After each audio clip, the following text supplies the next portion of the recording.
नमस्कार दोस्तों, जय हिंद, जय Bharat. Welcome my YouTube channel CDRK Saini B Ed classes.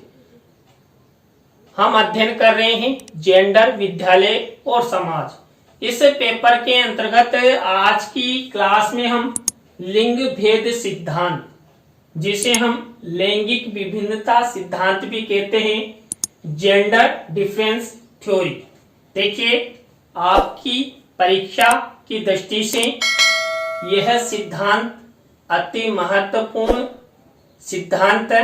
आपकी परीक्षा में गत वर्ष भी यह लिंग असमानता सिद्धांत के नाम से आया है, तो आप इसे अच्छे से तैयार करें, जिससे आपका ये टॉपिक आपके लिए अच्छे से क्लियर हो और आप परीक्षा में अच्छे से अच्छा लिख सको।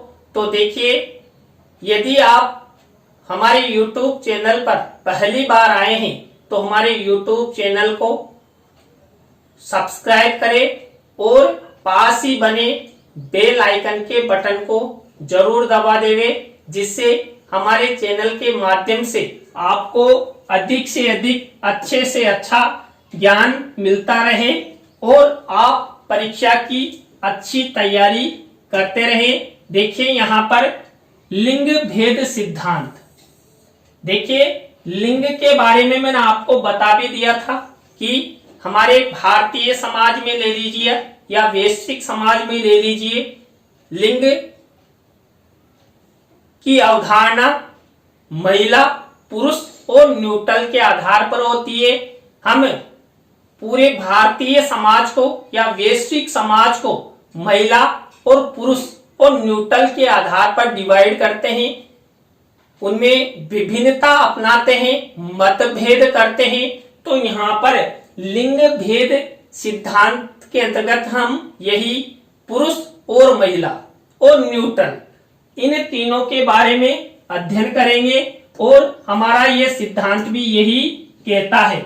वर्तमान समय में लिंग भेद एक जैविकीय, सामाजिक और सांस्कृतिक अवधारणा है, जो नागरिकों को स्त्रीलिंग, पुल्लिंग और न्यूट्रल के रूप में विभाजित करता है। देखिए, जो लिंग भेद सिद्धांत है, ये लिंग भेद सिद्धांत जैविकीय प्रक्रियाएं यानी कि जैविकीय आधार यानी कि महिला, पुरुष और न्यूट्रल के जननांगों के आधार पर उनका लिंग भेद किया जाए कि इसमें पुरुष के जननांग है, इसमें स्त्री के जननांग है, इसमें न्यूट्रल यानी किन्नर के जननांग है। तो जैविकीय यानी जननांगों के आधार पर लैंगिक डिवाइडेशन।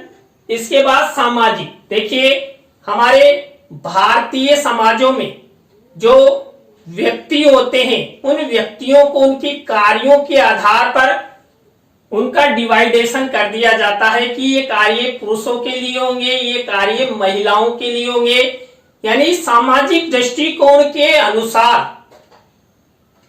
मानवों को डिवाइड करना, वही पुरुष, महिला और न्यूट्रल के रूप में। तो यहाँ पर ये सामाजिक दृष्टि के अनुसार लिंग भेद किया जाता है। इसके बाद सांस्कृतिक आधार पर यानी कि महिला, पुरुष के पहनावे, उनकी पोशाक, उनके नृत्य या उनके चेहरों के आधार पर लिंग भेद करना, ये लिंग भेद सिद्धांत के अंतर्गत यानी सांस्कृतिक अवधारणा ये मानी जाती है। तो यहाँ पर लिंग भेद की तीन अवधारणाएं हैं, जैविकीय अवधारणा, सामाजिक अवधारणा और सांस्कृतिक अवधारणा। और देखिए, इन तीनों अवधारणाओं के द्वारा संसार के प्रत्येक प्राणी को हम पुल्लिंग, स्त्रीलिंग और न्यूट्रल के रूप में डिवाइड करते हैं। लिंग भेद सिद्धांत मानने वाले विद्वानों में बेकर, गिलर, बर्निको, गिलिगन, केसलर के नाम प्रमुख रूप से लिए जाते हैं। इन्होंने लिंग भेद पर महत्वपूर्ण व विस्तृत जैविकीय, सामाजिक और सांस्कृतिक अध्ययन किया है।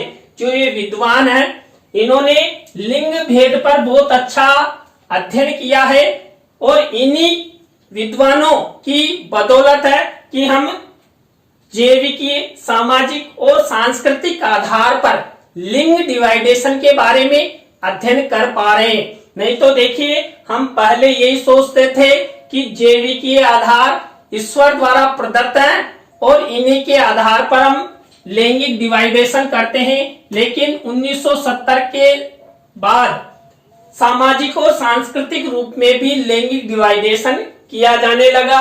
लिंग भेद सिद्धांत के अंतर्गत पुरुष व महिला के शारीरिक पहलुओं के साथ साथ उनके जो मानसिक विचार हैं, मानसिक विचारों का भी अध्ययन किया जाता है, जो लिंग भेद का मुख्य कारण बनता है। देखिए, कई बार हम लिंग डिवाइडेशन करने हेतु पुरुष और महिला का अध्ययन करते हैं कि जो पुरुष है उनके मानसिक विचार कैसे हैं, महिलाओं के मानसिक विचार कैसे हैं, पुरुषों का व्यवहार कैसा है, महिलाओं का व्यवहार कैसा है, पुरुषों की आवाज कैसी होती है, महिलाओं की आवाज कैसी होती है, महिलाएं कौन कौन से कार्य कर सकती है, पुरुष कौन कौन से कार्य आसानी से कर सकते हैं।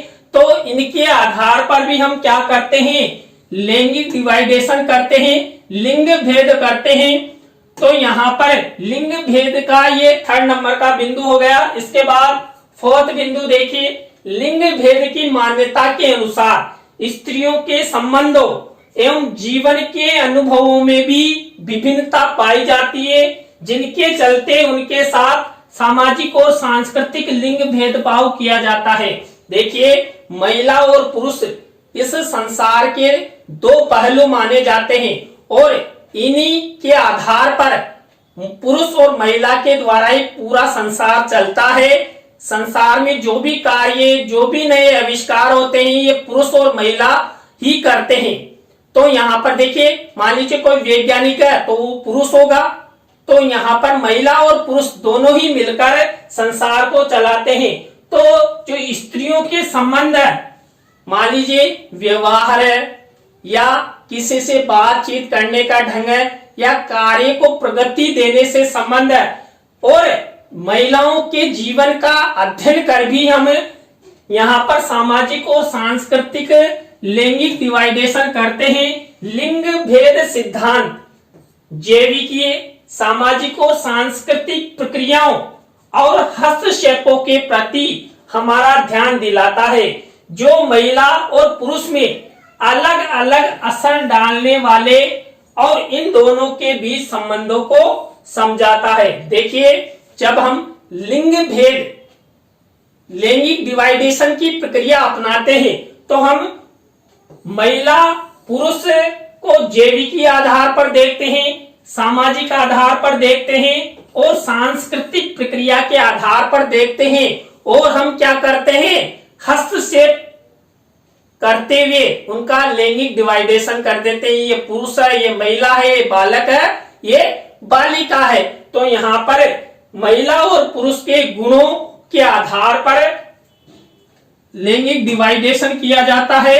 इसी प्रकार देखिए, जो लिंग भेद सिद्धांत होता है, इस लिंग भेद सिद्धांत के अंतर्गत जैविकीय कारक महिला या पुरुष के रूप को निर्धारित करने और भेद करने में महत्वपूर्ण भूमिका निभाते हैं। देखिए, सबसे महत्वपूर्ण लिंग भेद सिद्धांत के अंतर्गत जैविकीय आधार माने जाते हैं। हमारी प्राचीन जो मान्यताएं हैं या प्राचीन काल से हम जैसे मानते जा रहे हैं कि बालक का जब जन्म हुआ तो जैसे उसके जन्मांक हमें मिलते हैं, उन्हीं के आधार पर हम लिंग भेद, लिंग डिवाइडेशन कर देते हैं। मान लीजिए पुरुष यानी बालक में उनके जन्मांक अलग हमने स्पष्ट कर रखे हैं, ये प्राचीन काल से स्पष्ट कर रखे हैं, तो ये लड़का होगा, और महिला के जो जन्मांग है वो अलग दिखाई देंगे, तो तुरंत हम कह देंगे कि ये लड़की है। यानी कि गर्ल्स और बॉयज का लिंग भेद हम बालक या बालिका के जन्म के साथ ही निर्धारित कर देते हैं कि ये बालक है, ये बालिका है, और ये प्रक्रिया जीवन पर्यंत चलती है कि बालक या बालिका के जन्म लेते ही हमने ठप्पा लगा दिया कि ये गर्ल्स है, ये बॉयज है, लिंग भेद कर दिया, और इस प्रक्रिया का सामना उसे जीवन भर करना होता है, और जिसके अंतर्गत महिला को तो यानी बालिका को तो अपने जीवन में समस्याओं से लड़ना होता है, अपने अधिकारों की प्राप्ति हेतु वो प्रयासरत रहती है। जैविकीय कारकों के द्वारा पुरुष व महिला में जननांगों के आधार पर भेद किया जाता है, जो उनके जन्म के समय शरीर के साथ आते हैं। देखिए, जन्म के समय जो जननांग बालक और बालिका के साथ आते हैं, कई बार आपने देखा होगा कि हम किन्नर रूप यानी न्यूट्रल रूप कैसे प्रदान करते हैं। जब जन्म के समय बालक और बालिका का रूप अधिकांशतः आता है, लेकिन उसके जननांगों को देखकर हम तुरंत लिंग भेद करते हैं कि ये ना तो पुरुष है या ये ना महिला है, ये तो किन्नर है। तो इस आधार पर हम जैविकीय प्रक्रिया के तहत पुरुष, महिला और न्यूट्रल का रूप निर्धारित कर देते हैं। किनके आधार पर? जननांगों के आधार पर।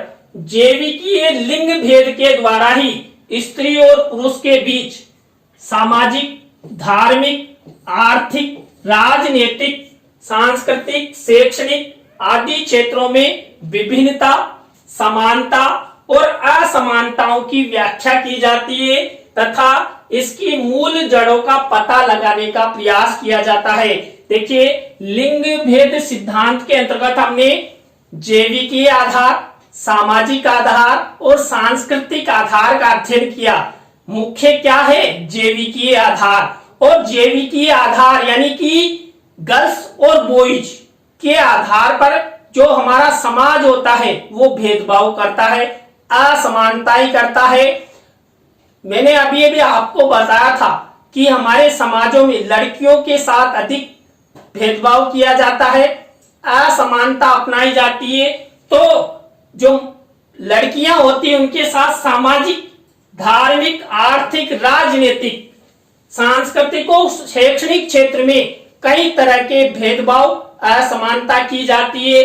आज आप देखिए, हमारे राजनीतिक क्षेत्र में भारतीय समाज में कितनी महिलाएं हैं, कितनी उच्च पदों पर हैं। पुरुषों की संख्या राजनीतिक क्षेत्रों में अधिक है। शिक्षा के क्षेत्र में देख लीजिए, हमारे भारतीय शिक्षा का प्रतिशत पुरुषों की अपेक्षा महिलाओं का कम है। धार्मिक क्षेत्र में भी महिलाओं के साथ कई जगह बर्बरता की जाती है। आज हमारे भारतीय समाज में महिलाओं के साथ हिंसाएं की जाती है, बलात्कार किए जाते हैं। उन्हें गाय की सी आत्मा मानते हुए गृहस्थी जीवन यापन करने के लिए पुरुष समाज द्वारा बाध्यता प्रदान की जाती है। उसे घर की चार दीवारी में ही सीमित किया जाता है। तो लिंग भेद सिद्धांत महिलाओं को चारों तरफ से घेरता है और असमानता प्रदान करता है। लिंग भेद सिद्धांत में सामाजिक और सांस्कृतिक, लैंगिक आधार पर महिला और पुरुष में अंतर करते हुए महिलाओं के साथ भेदभाव, शोषण एवं अपमान का अध्ययन किया जाता है। देखिए, लिंग भेद सिद्धांत का जब अध्ययन किया जाता है तो हमारे समाजों में जो महिलाओं के साथ जो शोषण होता है, जो अपमान होता है, उसका भी अध्ययन किया जाता है। तथ्यात्मक आंकड़े यहाँ पर प्रस्तुत किए जाते हैं कि वर्तमान समय में महिलाओं के साथ कितनी बर्बरता हुई। समाजीकरण के अंतर्गत लड़कियों के लड़कों से अंतर या अलग होने की एक समस्या मानते हैं। देखिए, लिंग डिवाइडेशन के अंतर्गत हम लड़के और लड़कियों में अंतर ही देखते हैं। वो चाहे जैविकीय आधार पर देखो या सामाजिक आधार पर देखो या सांस्कृतिक आधार पर देखो, और यही हम समझते हैं क्योंकि ये प्राचीन काल से चला आ रहा है कि ये गर्ल्स और ये बॉयज। समाज में प्रचलित इस समस्या का उन्मूलन होना आवश्यक है। देखिए, जो लिंग भेद सिद्धांत का जब हम अध्ययन करते हैं और महिलाओं के साथ जो भेदभाव होता है, उस भेदभाव को समाप्त करना अति आवश्यक है। महिलाओं का जो शोषण होता है, अपमान होता है, उसको दूर करना अति आवश्यक है। देखिए, हम महिलाओं के गुणों के आधार पर या पुरुषों के गुणों के आधार पर, महत्ता के आधार पर जो लिंग डिवाइडेशन करते हैं वो समाज के लिए अच्छा नहीं है। महिला और पुरुष को समानता का दर्जा, बिना किसी भेदभाव के जीवन जीने के प्रत्येक क्षेत्र में भाग लेने का अधिकार है। जैसा पुरुष है, जैसी ही महिला है, सब समान है। ईश्वर ने भेदभाव नहीं किया है। भेदभाव किया है तो हम सब सामाजिक प्राणियों ने किया है। देखिए, लिंग भेद को मानने वाले जो प्रमुख विचारक हैं उनमें बेकर, मिलर, बर्निको, गिलिगन, केसलर, मैककेना, रूडिक तथा एनिटो प्रमुख है। ये पहले भी हमने अध्ययन कर लिया है। तो देखिए, आज की क्लास में हमने लिंग भेद सिद्धांत, लैंगिक डिवाइडेशन थ्योरी के बारे में अध्ययन किया। आपको आज की क्लास कैसी लगी कमेंट्स में हमें जरूर बताएं। यदि अच्छी लगी हो तो हमारी वीडियो को लाइक करें, कमेंट्स करें और शेयर जरूर करें दोस्तों। शेयर करने से मुझे भी मनोबल मिलेगा कि मेरे प्रशिक्षणार्थी मेरा सहयोग कर रहे हैं। तो हमारे वीडियो को आप अधिक से अधिक व्हाट्सएप, फेसबुक पर शेयर किया करो। तो नए टॉपिक के साथ हम आपसे फिर मिलेंगे CDRK Saini BEd classes YouTube channel पर। तो जय हिंद, जय भारत, राम राम सा।